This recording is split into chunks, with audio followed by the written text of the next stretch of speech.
So with the announcement of the US-Iran deal, I've been seeing some huge cope like this coming from the dumbest people you know.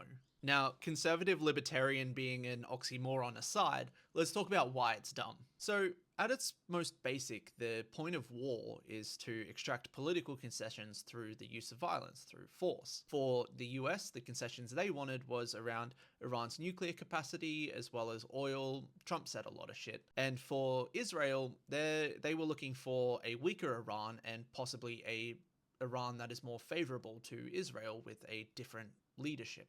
That was their win conditions. For Iran, on the other hand, it was to survive and establish some form of deterrence or cost for the aggression.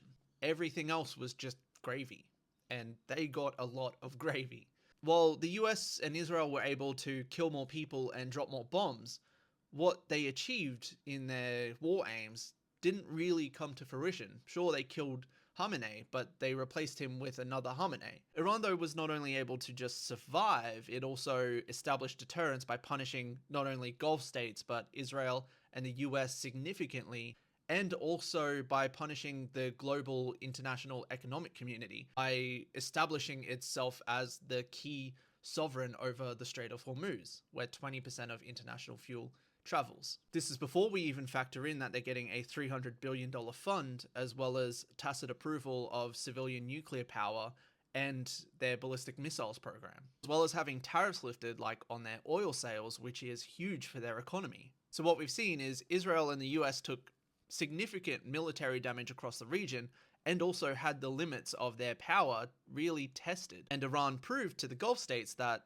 the US can't really protect you, and they're probably not that interested in it if their skin is in the game. While Iran, on the other hand, has expanded its sovereignty and come out looking like a powerful threat that the US and Israel can't really attack.